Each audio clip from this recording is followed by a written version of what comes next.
Assalamualaikum warahmatullahi wabarakatuh. Kita sudah selesai di 10 pertama bulan Ramadan yang menurut para ulama penuh dengan rahmat.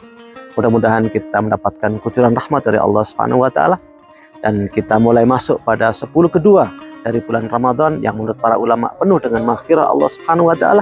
Mudah-mudahan kita mendapatkan ampunan dari Allah Subhanahu wa taala, dan jangan lupa biasakan membaca surat Yasin sebelum tidur.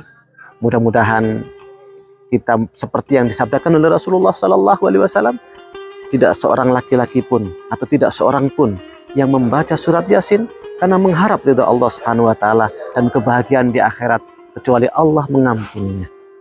Nah, di hari ke-11 ini kita akan membahas ayat yang ke-12 dari surat Yasin, di mana surat ke-12 inilah salah satu ayat di dalam surat Yasin yang memberikan atau menyebutkan tentang kehidupan dan kematian, yang menjadi tema dari kajian kita bersama jantung Al-Quran, menjadikan hidup kita lebih hidup.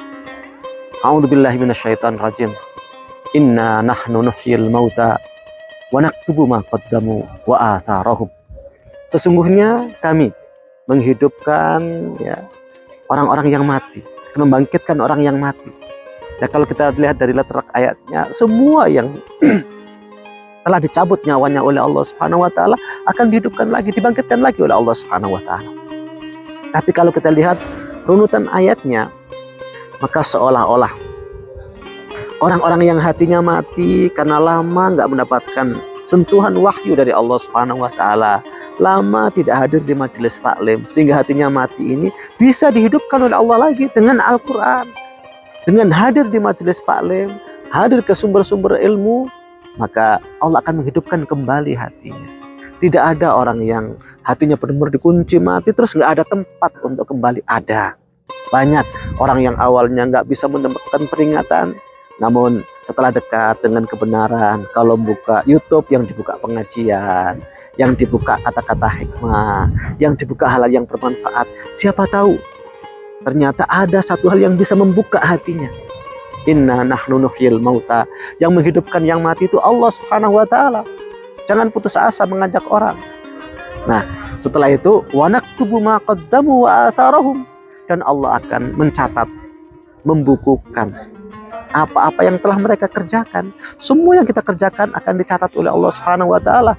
Bahkan dijelaskan, faman ya'mal mithqala dzarratin khairan yarah wa may ya'mal mithqala dzarratin syarran yarah. Sekecil apapun yang kita lakukan akan kita ketahui nanti balasannya, baik yang baik maupun yang buruk.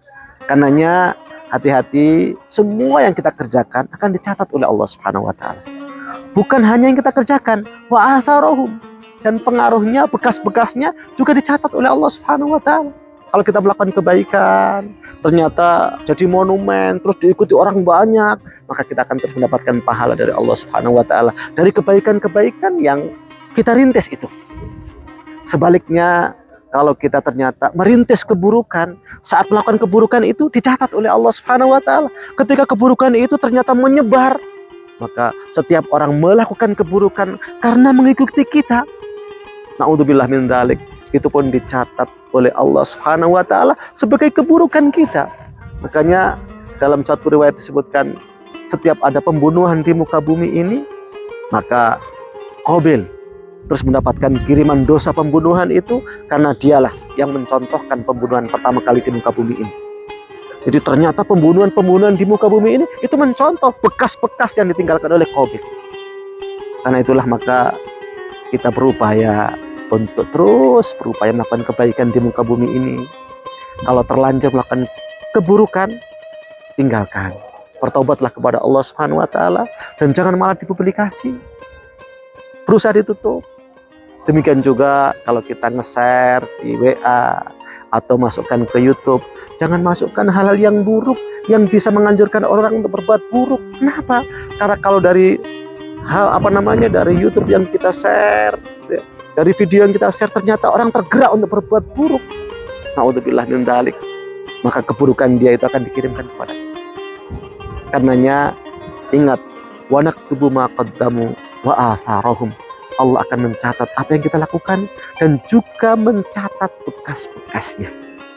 Dalam satu riwayat, ada beberapa sahabat dalam satu keluarga, itu rumahnya jauh dari masjid. Kemudian berpamitan pada Rasulullah SAW, pengen pindah rumah dekat masjid. Alasannya apa? Biar dekat dengan tempat-tempat kebaikan, biar dekat dengan tempat-tempat hikmah, biar nggak jauh gitu. Tapi Rasulullah SAW mengingatkan, wahai sahabatku, tidakkah kalian ingin bekas-bekas jalan Anda ke masjid itu juga akan menjadi kebaikan yang dicatat oleh Allah Subhanahu wa Ta'ala? Karenanya kalau kita melakukan kebaikan kemudian ada bekasnya, alhamdulillah, ada bekasnya, ada bukti nanti di sisi Allah Subhanahu wa Ta'ala. Dan bekas yang lebih lagi mendalam itu adalah bekas dari ilmu yang kita ajarkan. Karena itulah maka tidak ada manusia yang melebihi kelebihan Nabi Muhammad SAW. Karena setiap orang yang beriman di muka bumi ini, itu pahalanya mengalir kepada Rasulullah SAW tanpa mengurangi pahala orang yang beriman sedikit pun juga. Kalaupun kita belum bisa mendakwakan Islam sendiri, maka kita bisa mendakwakan ucapan orang lain, kita share, ya, ceramah orang lain kita share. Tapi ambillah ceramah-ceramah, ungkapan-ungkapan yang bisa mempersatukan umat ini. Jangan sampai kemudian malah memecah belah umat ini. Karena kalau sampai memecah belah umat ini gara-gara apa yang kita share, jangan-jangan pecah belahnya umat itu adalah pengaruh dan bekas-bekas yang kita tinggalkan. Waspadalah, waspadalah. Wa kulla syai'in ahsainahu fi imamin mubin. Dan segala sesuatu itu semuanya direkap oleh Allah Subhanahu wa Ta'ala dalam kitab yang nyata di Lauhul Mahfuz. Gak ada yang terlewat sedikit pun juga. Karena itulah maka kita jalani hidup ini dengan selalu menghidupkan hati kita. Carilah sumber-sumber kehidupan bagi hati kita agar hidup kita jadi lebih hidup. Dan untuk lebih hidup lagi, lakukan kebaikan dalam kehidupan di muka bumi ini dan sebarkan kehidupan, sebarkan kebaikan di muka bumi ini agar hidup kita akan lebih hidup sehingga saat kita mati pun seolah-olah kita masih hidup karena pahalanya terus mengalir. Ya, kalau kata pengusaha, bukan kita yang bekerja, tapi uang yang bekerja untuk kita. Nah, demikian juga kebaikan yang kita tinggalkan itu nanti akan bekerja dan insya Allah Allah akan memberikan pahala kepada kita dari bekas-bekas kerja kita itu. Aku qouli hadza wa astaghfirullahi wa lakum innahu ghafurur rahim. Assalamualaikum warahmatullahi wabarakatuh.